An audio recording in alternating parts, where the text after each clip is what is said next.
Fala galera, bom demais, boa semana, segundinha, é nóis, tá acabando. Seguinte, vamos para nossa última parte aqui de regra de 3, razão, proporção. Deixei pra gente aqui a última parte que é divisão em partes proporcionais. É um assuntozinho que os concursos gostam de pegar mais, concurso que envolve matemática. Vestibular um pouco bom também, pode quebrar um pouquinho as pernas ali, mas são exercíciozinhos até gostosinhos de fazer. Os vestibulares mais tradicionais vão puxar mais, o Enem mais ou menos, pode ser que caia uma questão ou outra, mas é bom sempre saber porque concurso com certeza vão querer brincar com isso aqui. E é legal também, é divertido. Então o que acontece? A divisão em partes proporcionais é aquele tipo de exercício clássico que fala assim, um pai quer dividir a herança para os seus filhos proporcionalmente, diretamente proporcional à idade dos filhos, ou inversamente proporcional à idade dos filhos. Ou então eu vou fazer o seguinte, eu vou dar um dinheiro diretamente proporcional ao tamanho dos meus filhos. Ou então, isso é muito bom também. Ou então uma empresa vai repartir os lucros conforme, de acordo com a participação que cada um teve de contribuição ou de investimento. Então, quem investiu mais ganha mais, quem investiu menos ganha menos. Ou então, uma empresa vai dividir os prejuízos conforme a participação, inversamente conforme a participação do investimento. Então, aquele que investiu mais vai ter menos prejuízo, por exemplo. Então, essas coisas de divisão em partes proporcionais é interessante para a gente esclarecer essas coisas e não é tão óbvio. A gente tem um raciocíniozinho aqui, que esse raciocíniozinho é a grande sacada que deixa o trem mais tranquilo, mas não é óbvio assim, tipo, é só dobrar, é só triplicar, não é não. Então, olha, vamos ver esse exemplo aqui. Então, olha esse exemplo. A gente vai mexer aqui com, no primeiro caso, com diretamente proporcionais. Um pai vai dividir a herança de 385 mil diretamente proporcional às idades dos filhos, de 30, 25 e 22. Já até deixei já bonitinho aqui. O filho do meio, esse cara de 25 anos, irá receber que quantia. Então vou pegar meu dinheiro, 385 mil, eu não vou dividir ele em 3 partes iguais, porque eu quero dividir conforme a idade. Quem for mais velho, eu quero dividir diretamente proporcional, porque em outras palavras eu estou dizendo, quem for mais velho vai ganhar mais, quem for mais novo vai ganhar menos, porque é diretamente proporcional. Então, dividir a herança, dividir terras, dividir lucros, dividir participação dos prejuízos, é tudo mais ou menos essa ideia. Então, o que a gente pensa? A gente pensa o seguinte, esse é meu dinheiro total, essa é minha herança, esse meu lucro, essa coisa total. A parte que cada um for receber, somado tudo, tem que dar 385 mil. Então, o que a gente pensa? Existe aqui uma constante proporcional, um x'inho ou um k'zinho, que está associado com cada um, porque existe essa proporção para cada um. Então, vou pensar assim sempre, e vou pensar sempre. A questão dos filhos, das idades, dos tamanhos, das alturas, das participações, dos investimentos. Cada um vai agregar ali para mim um x. Então, vai ficar assim, 30x, 25x, 22x. Cada um recebe esse x porque cada um recebe como se fosse essa parte de igual, mas a idade de cada um vai fazer isso ficar maior ou menor. Então, se x aqui, por exemplo, fosse, sei lá, 10, seria muito justo o mais velho aqui ficar com 300, o do meio ficar 250 e o mais novo 220. Por quê? Porque aí as idades que estão fazendo que isso se compense para mais ou coisa assim, mas cada um recebe um mesmo x e a idade vai agregar, entendeu? Enfia o x lá na coisa lá. Só que isso tudo é como se cada um fosse a parte do dinheiro de cada um. Então tudo somado, o dinheiro de todos somados, tem que dar 385. Então esse x aí serve então como a nossa referência aí para poder nessa coisa de dividir proporcional, dessa proporcionalidade. X, ou você pode ver um K também na internet. Então, se você somar tudo aqui, olha, dá um 77x. Isso é igual a 385. 385 mil. Então, o x, isso aqui dividido por isso, vão dar 5 mil. 5, eu vou deixar assim 5 mil para não poupar zeros. Significa que cada um recebe os 5 mil? Significa que a resposta é 5 mil? O filho do meio recebe 5 mil? Significa que esse 5 mil seria a sua constante. Ou, se você for mexer em razões, aí seria a constante de proporcionalidade e tal. Então, cada um vai receber uma parte, uma medida proporcional de 5 mil, multiplicando aí. E é conforme a idade. Então, o filho do meio, que é a minha pergunta aqui, vai ser 25 valor de x. Então vai ser 25 vezes os 5 mil. Então a gente faz o trabalho todo para primeiro achar esse x, primeiro achar essa constante, para depois responder conforme os números estão associados ali, a idade, o tamanho, investimento. Então o filho do meio vai receber aqui, ó, 75 mil. Então dos 385 mil, o filho do meio recebe 75 mil. Beleza? O filho aqui primeiro recebe 150 e o restante, e o outro filho recebe o restante.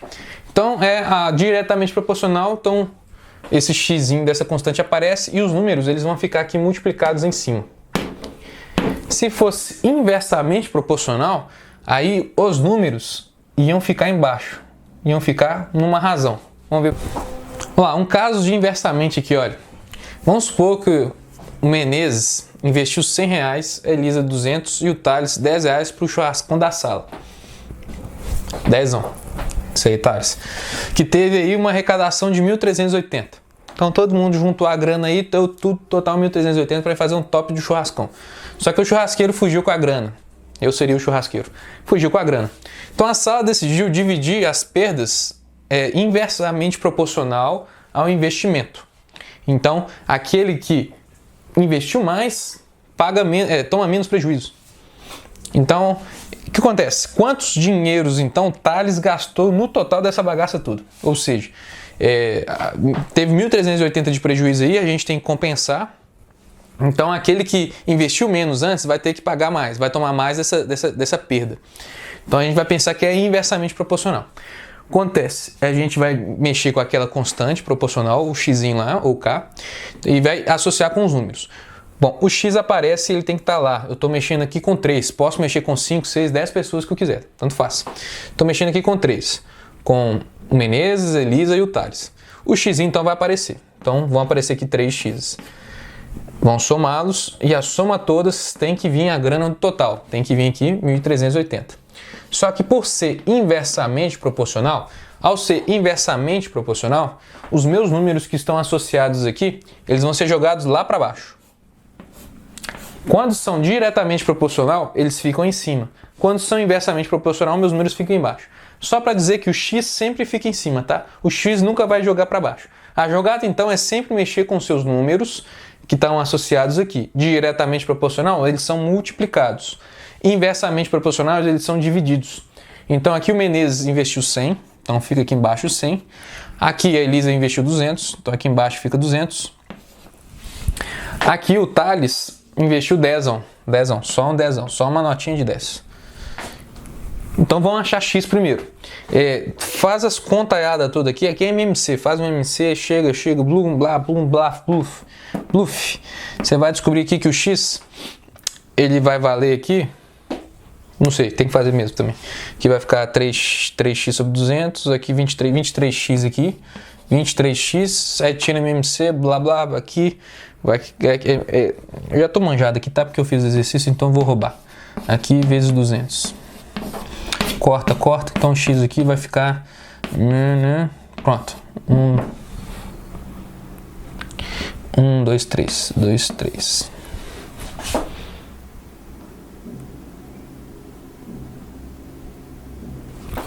É vezes 60, 120, isso aí, é isso aí. Então, o x vale 12 mil, x é aquela constante, 12 mil. Então, o Thales aqui, ó, vai vir para cá. Eu tenho que saber o quanto que ele vai ter que contribuir aqui, né? Para poder refazer a arrecadação. Então, vai ficar 12 mil dividido por 10. Então, a contribuição ou o prejuízo que o Thales vai tomar é de 1.200. Ou seja, se eu for fazer um novo churrascão, o Thales vai ter que pagar aqui 1.200 para esse churrascão. Só que como a pergunta é quanto dinheiro ele gastou nisso tudo, ele vai gastar agora 1.200 para fazer essa nova arrecadação, ou então ele toma esse prejuízo de 1.200, ele tem que compensar, mais o 10ão que ele tinha pagado no churrasco. Então, no total, o Thales tem que pagar aqui, pagou na verdade 1.210, teve que desembolsar 1.210. Então o espertão antes tinha apenas dado 10 conto. Só que agora, como a gente vai fazer um novo churrascão e a divisão ficou assim, quem tinha pagado menos antes pagar mais agora, então a divisão agora vai ficar assim, 1.200 que o Thales vai ter que pagar. Quem mandou, né? Então, a divisão é em partes proporcionais, agora inversamente, você sempre vai jogar seu número embaixo. O x, então, sempre tem que aparecer, para essa constante. O x quase nunca é a sua resposta final. Sua resposta final, você tem que associar ele aqui com uma divisão, tem que associar ele aqui com a multiplicação, tal, com a parte de cada um, beleza? Então tá. Vamos agora para o último do dia. O último conteúdo que a gente tem que ver aí, que vai envolver razão e divisão, são exercícios que falam assim: eu tenho duas partes de uma substância, duas partes de um líquido, duas partes de uma tinta, duas partes de um suco, que faz 5 partes e precisa assim, de 5 partes de água, 5 partes de outra tinta, 5 partes de outra substância. E é essa proporção. Ou então farinha de trigo, né? Tipo, eu preciso de 2 xícaras de açúcar para cada 5 xícaras de farinha de trigo. Então, se eu for fazer um bolo aí, e esse bolo for envolver, sei lá, 12 xícaras de açúcar, então vou precisar de quantas xícaras de trigo, farinha de trigo? Ou então vai pensar assim, um bolo e... entendeu? Então, são esses tipos de exercícios que parece dar uma complicadinha. De novo, não é nada de dobrar, triplicar, é algo que tem um certo raciocínio. Aqui eu vou começar por um mais rebuscado para justamente mostrar uma das coisas que esse trem traz de benefício para a gente, que a gente não precisa ficar se prendendo a certos conceitos. A gente tem uma certa liberdade que a gente pode brincar. Tipo aqui, olha, vamos supor, a química vai gostar muito disso na questão da mistura, que eu tenho uma substância 1, em que ela tem ali uma densidade de 800 gramas a cada 1 litro. A segunda substância tem 600 gramas a cada 1 litro. Se eu for fazer uma mistura das duas, para ficar o trem gostoso ali, eu preciso que eu tenha 2 partes da substância 1 para cada 5 partes da substância 2. Então é meio que eu estou, por exemplo, diluindo suco, coisa assim, fazendo mais suco e tal. Eu tenho 2 partes de um, eu posso falar que eu tenho 2 partes, 1 para cada 5 partes dessas 2. Aí que tá, como eu te falei partes, eu não te falei literalmente o que é, só te falei na proporção. Então se eu posso pegar 2 copos de um com 5 copos do outro. Posso pegar 2 medidas, 2 colheres de um para 5 colheres de outro. Ou então posso pegar 2 quilos de um para 5 quilos de outro. Estão vendo que eu tenho essa certa liberdade com o volume, ou com a massa, ou com o recipiente, ou com a quantidade das coisas? Então isso vai ser o nosso grande... que vai favorecer a gente pra caramba. Por que eu posso pensar?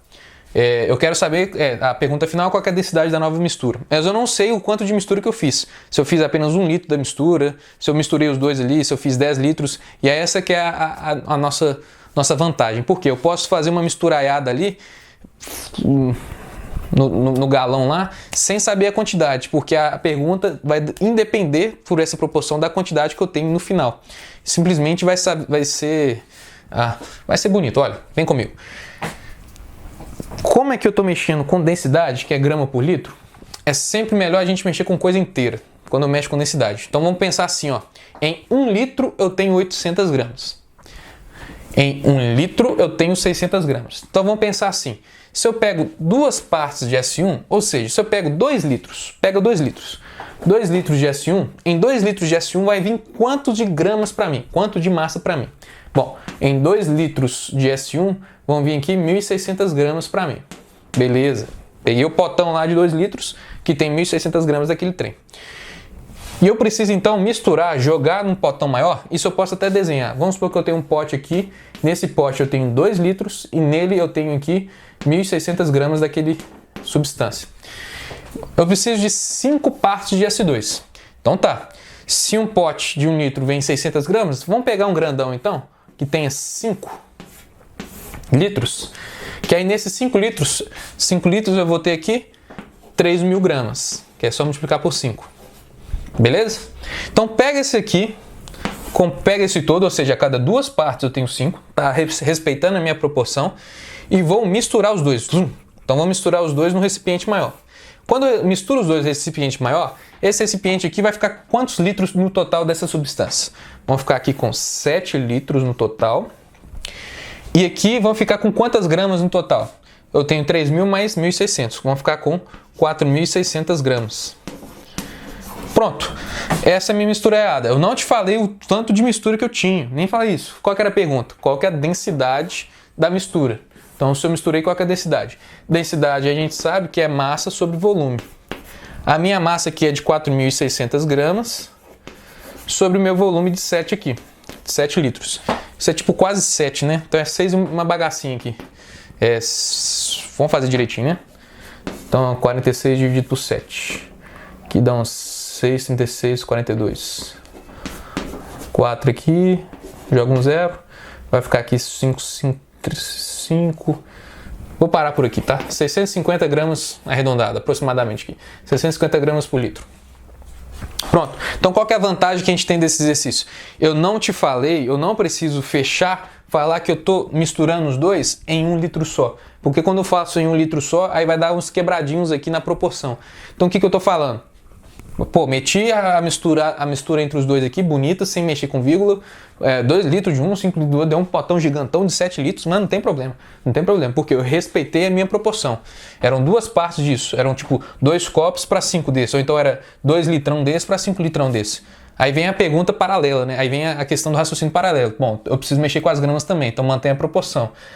Se 1 litro eu tenho 800, 2 litros eu tenho que ter o dobro. Se 1 litro eu tenho 600, 5 litros eu tenho que ter 5 vezes. Beleza, quando eu junto os dois, eu tenho 7 litrão. E essa é a parada. A parada é somar essas partes. É como se fosse 7 partes. Se eu juntasse isso aqui e fizesse um nível aqui, tipo um certo nível de gasolina, a gasolina eles costumam dar uma representação, né? Então, tipo assim, aqui fica um pouquinho de álcool, aqui fica a gasolina, aí a proporção certa é tipo assim, tô chutando, 3 partes de álcool para cada 7 partes de gasolina. E isso é verdade, sabe por quê? São 3 partes de álcool a cada 7 partes de gasolina. Para se dizer que eu tenho... Verdade, não sei se é verdade, mas é mais ou menos assim por causa do preço da gasolina, que tem que ser mais ou menos lucrativo 70%. O álcool tem que ser 70% do preço da gasolina. Então vamos supor que nessa mistura seja fiel assim. Eu tenha 3 partes de álcool para cada 7 partes de gasolina. Se eu somo os dois aqui, é como se eu tivesse 10 partes no total. 10 partes. Pega assim, ó, 3 partezinhas, ou seja, pode até pensar em 3 discos ou 3 níveis de álcool, e pega aqui 7 partezinhas de gasolina. Então 1, 2, 3, 4. 1, 2, 3, 5, 6, 7. Se eu coloco os dois juntos, aqui, no total eu não tenho 10 partes, somando aqui eu não tenho 10 partes, aí a minha gasolina representa aqui, por exemplo, 7 partes das 10, então o total de gasolina que eu tenho ali é 70% de gasolina e 30% de álcool nessa mistura que vai no posto. Não sei se é isso não, mas é mais ou menos isso a ideia. Então, quando eu mexo com partes proporcionais, eu posso pensar em somá-los. Então aqui, se eu fosse pensar em partes, eu tenho 7 partes, porque eu somo 2 com 5. Como eu estou mexendo com litros, tenho 7 litros. Só que aí, densidade te pede um pouco a mais, né? Então eu te pedi que aqui eu tinha que multiplicar para depois somá-los. Sacou a ideia? Então essa é a grande sacada. Vamos ver um próximo aí que vai mexer com esse raciocínio. Olha esse outro exercício aqui, que ele é da OBMAP. Muito bacaninho, olha. O português da questão fala o seguinte. Para eu ter uma tinta laranja, eu misturo 3 partes de vermelho para cada 2 partes de amarelo. Para eu ter uma tinta verde, eu misturo aqui 2 partes de azul para cada uma parte de amarelo. Para obter o marrom, eu preciso da mesma quantidade aqui de laranja para a mesma quantidade de verde aqui. Aí vem no final a pergunta, 30 litros de marrom, se eu tenho uma mistura ali de 30 litros de marrom, quantos litros eu tenho de amarelo foram utilizados para construir esse marrom? Então, no final eu estou te perguntando litros, aqui eu só te falei em partes, lembra? Eu posso pensar 3 copos para 2 copos, posso pensar 3 potes para 4 potes, para 2 potes, posso pensar em 3 litros para os 2 litros, e como minha coisa é litros, então já vem direto para litros então. Então vamos pensar assim, olha, 3 litros de vermelho para cada 2 litros e 2 litros de amarelo. Então, se eu pego e somo os dois, se eu tenho aqui 5 litros de laranja, 5 litros aqui de laranja, o que eu utilizei? Eu utilizei 3 litros de vermelho e 2 litros de amarelo. Beleza? Pro verde aqui, olha, soma tudo. Se eu tenho aqui 3 litros de verde, para eu fazer 3 litros de verde, eu tenho 2 litros de amarelo, não, 2 litros de azul, perdão, mais 1 litro de amarelo. Se eu quero construir um marrom, em 2 litros de marrom, o que eu preciso? Eu preciso de 1 litro de laranja e 1 litro de verde. Beleza, então em 30 litros aqui, eu vou precisar quanto de amarelo? Bom, em 30 litros, então chega aqui e multiplica por 15. Então, se é multiplicar por 15, mantém a proporção. Eu vou precisar aqui de 15 litros de laranja, 15 litros de verde, porque em 15 litros de laranja e 15 litros de verde eu tenho no total 30 litros de marrom. Beleza. Em 15 litros de laranja, se em 5 litros de laranja eu tenho 2 litros de amarelo, bom, concorda comigo que eu tenho que triplicar? Então eu tenho que triplicar a quantidade de amarelo. Então nessa quantidade aqui eu tenho 6 litros de amarelo. Tenho 6 litros de amarelo. E para o verde? Bom, se a cada 3 litros de verdes eu tinha aqui 1 litro de amarelo, então aqui eu tenho que quintuplicar, então multiplicar por 5, então aqui eu multiplico por 5 também. Então eu tenho aqui 5 litros de amarelo. Ou seja, 15 litros de laranja eu preciso de 6 litros de amarelo. 15 litros de verde eu preciso de 5 litros de amarelo. Então no total ali eu precisei aqui somar os dois, 11 litros de amarelo. Coloquei uns L, uns A e tal, mas a ideia é essa. Então, em 30 litros de tinta marrom, eu preciso de 11 litros de tinta amarela para formar o marrom. Então, quando eu te falei em partes, eu não te falei a quantidade que eu estava fazendo.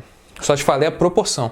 Então, perfeito, posso colocar o que eu quiser. Se eu quisesse colocar em copos, de novo em copos, recipientes, coloquei em litros porque o exercício vem com litros aqui para mim. Então, esses são muitos exercícios muito comuns. Qual que é a grande mestre sacada? Somá-los. Somar essas partes, considerar essas partes como se fosse já uma unidade ou de volume, ou unidade de massa, coisa assim, e somá-los e ver o total que tem. Então, eu não estou te perguntando assim, 1 litro de laranja eu preciso de quantos cada um? Não, eu já estou chegando falando de cara, tá? 5 litros de laranja eu já preciso de muito tinta aqui de amarelo, muita tinta de vermelho. Se eu te perguntasse apenas 1 litro de laranja, um potinho só, uma lata só de laranja, aí você me quebraria as pernas nas decimais. Mas se você me fala assim, 2 latas de amarelo e 3 latas de vermelho, você constrói para mim 5 latas de laranja. Dada essa proporção, aí você pode vir e pensar em dividir, tá? Então se eu quero apenas 1 lata de laranja, eu divido aqui por 5. Então pega cada um e divide por 5. Suave, aí fica mais fácil, tá? Então pessoal, finalizamos aqui essas partes proporcionais e tudo mais. Muitos exercíciozinhos, porque são exercícios gostosos de fazer, tá? Então boa segundinha para nós aí, boa semana.